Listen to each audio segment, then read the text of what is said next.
anunciamos oportunamente, esta mañana nos acompaña el doctor Gustavo Larrea, candidato presidencial por Democracia Sí. Doctor, qué gusto que esté con nosotros, bienvenido. Quisiera iniciar esta entrevista preguntándole cómo se siente ya de salud y cómo vive la campaña electoral luego de que se contagiara del COVID-19.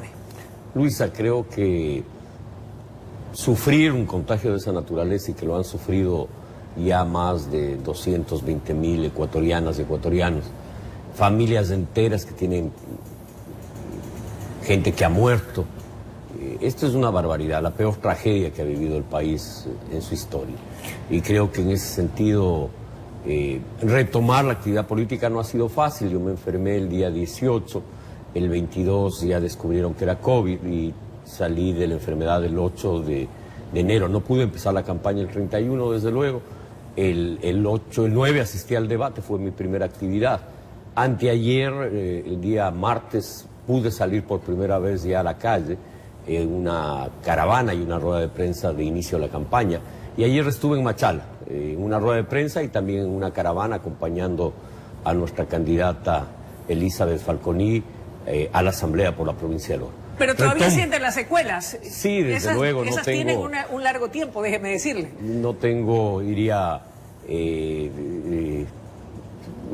tengo secuelas de todas maneras menores, pero sí hay que tener cuidado, es un proceso de recuperación. A propósito de ello, hay ya una variante, la variante británica del SARS-2 aquí en el Ecuador, ha sido confirmado así por las autoridades, hay repunte de casos de COVID-19 en varias de las provincias del país, aquí en Guayas, en el oriente, también en la serranía.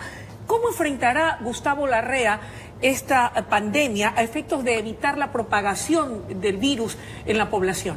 Creo que ya hay una fórmula que es la vacuna, y la vacuna masiva. Se dio un paso en el sentido en que el gobierno anunció la adquisición de 50.000 vacunas. En estas horas se ha anunciado que van a ser muchos más. Esperemos que así sea. ¿Será suficiente con la vacuna, Gustavo? Es suficiente una vacunación masiva.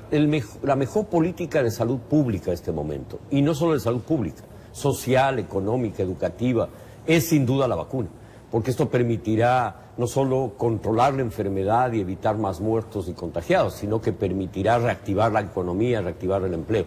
Por lo tanto, yo creo que es urgente la vacunación masiva.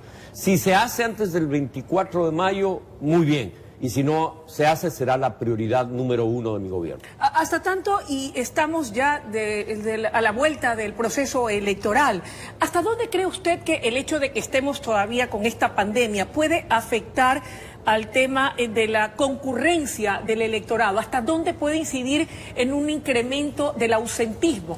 De dos maneras. Una, por temor al contagio puede haber ausentismo. La otra forma de ausentismo es que la campaña no ha llegado a todos los sectores. La campaña no ha llegado al campo, sino mínimamente. Yo he estado en algunos recintos campesinos y me dicen, usted es el único candidato que ha venido. ¿Eso qué quiere decir? Que no hay una acción de campaña en recintos y eso puede provocar también abstención. Ahora, Gustavo, como usted lo ha dicho, estamos en plena campaña electoral y ya hay reacciones a propósito de esta campaña y una de ellas da cuenta acerca de la decisión del Consejo Nacional Electoral de suspender la propaganda por parte del candidato de la UNES, el economista Andrés Arauz, por la participación en los spots publicitarios del exmandatario Rafael Correa, quien tiene vetados sus derechos políticos por estar sentenciado por un caso de cohecho. ¿Qué opinión o comentario le merece? ¿Comparte usted esta decisión del CNE? Que el CNE o el Consejo ha actuado muy lentamente en general y en este caso igual. No debió haberse permitido que pase la propaganda desde un inicio. ¿Por qué? Porque hay una persona que tiene una sentencia ejecutorial y la Constitución de la República es clara en el sentido en que pierden los derechos políticos. En ese sentido no puede ser alguien que no tenga derechos políticos auspiciando candidaturas cualquiera que ésta sea. Por lo tanto, me parece que el CNE lo que es criticable es que siempre actúe después de que mete la pata.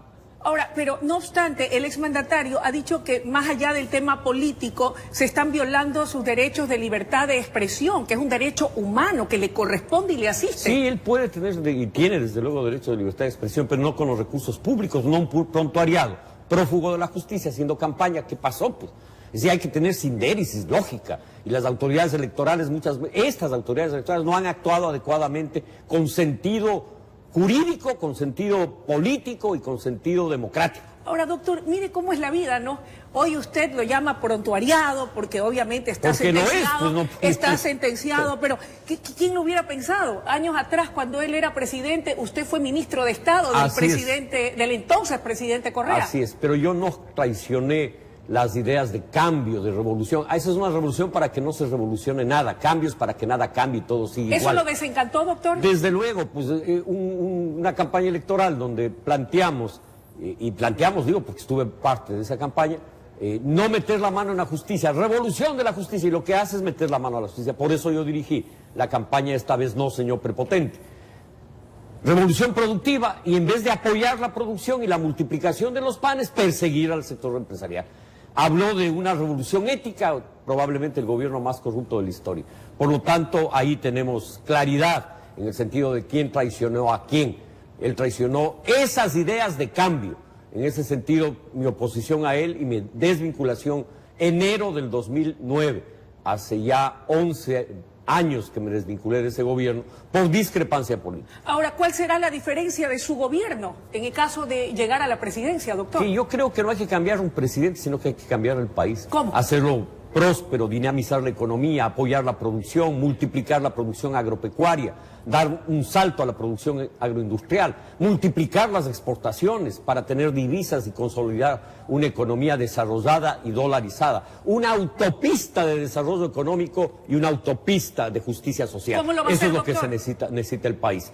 Inversión para reactivar la economía, eso es urgente. Un fondo de reactivación económica con líneas de crédito de no más del 5%. ¿De dónde va a sacar los recursos, De los doctor? multilaterales, de la banca multilateral, de la banca pública ecuatoriana y de la banca internacional privada y pública, sin necesidad de endeudar al país, trayendo inversión para la gente, para que la gente se endeude en un camión, en un taxi, en un almacén, en una industria, en la producción agrícola, en producir chocolates en vez de exportar cacao, exportar con valor agregado, en hacer los cambios Doctor, pero que el para... país merece y está atrasado Doctor, por lo menos 50 pero años. para que llegue la inversión, todos los inversores, tanto nacionales como extranjeros, piden que en el Ecuador haya seguridad jurídica, que es importante, que no se cambien las reglas cada cierto tiempo o de acuerdo a la coyuntura política del momento. Así es, Luisa, pero no piden solo eso, piden algo más, que haya interés de parte de los gobiernos de traer la inversión. Mire usted, el Banco Interamericano de Desarrollo, la CAB, el Banco Mundial, los organismos multilaterales de Naciones Unidas tienen líneas de crédito para mujeres emprendedoras, para jóvenes emprendedores. El Estado ecuatoriano no ha traído esas líneas de crédito que no son endeudamiento externo. Hay que tener una política de traer inversión al país, no solo de decir aquí hay un problema de seguridad.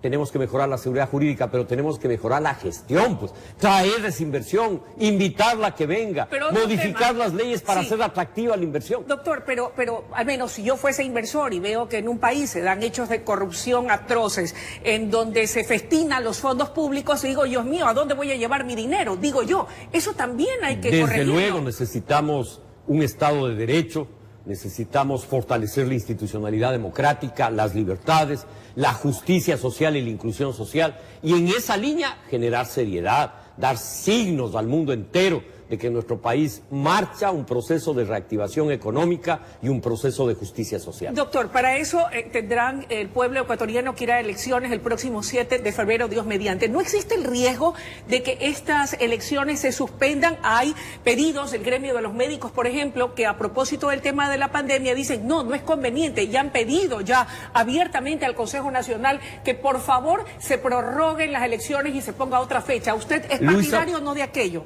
En el mes de junio yo planteé a todas las fuerzas políticas y al Consejo Nacional Electoral la necesidad de suspender las elecciones al menos 2 meses. ¿Ha cambiado de parecer? ¿Qué pasó en ese momento? Que el Consejo Nacional Electoral y el contencioso electoral dijeron que no había cómo porque la ley lo impedía. Yo les digo a los ecuatorianos, la ley laboral, por ejemplo, ¿cuántos ecuatorianos no pudimos ir al trabajo los meses de pandemia?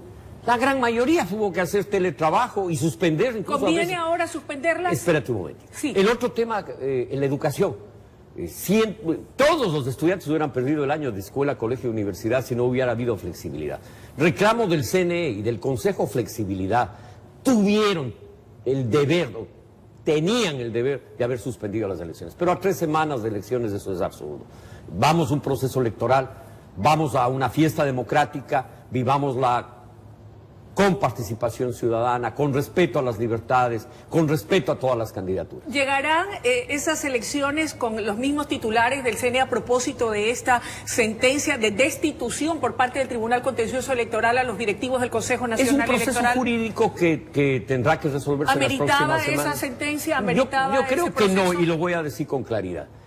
¿Qué decía el reglamento? Inscritos los candidatos de manera presencial. Primero, que las candidaturas sean aprobadas en una convención interna de las organizaciones llamada primarias. Y después que se inscriban personalísimamente hasta tal fecha del mes, creo que eran los primeros días del mes de septiembre.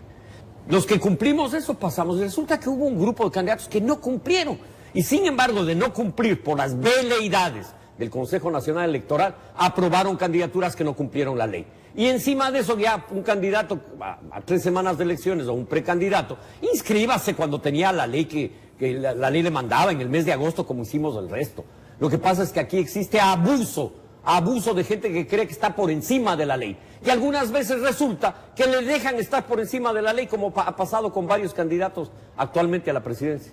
Gracias, Gustavo, por su presencia esta mañana. Luisa, muchísimas gracias. Amigos televidentes, ha sido la intervención del doctor Gustavo Larrea, candidato presidencial por Democracia Sí, presente, hablando acerca de sus propuestas y de temas políticos de coyuntura en este espacio de entrevistas. Momento de una breve pausa y enseguida volvemos con mucho más desde la noticia en la comunidad.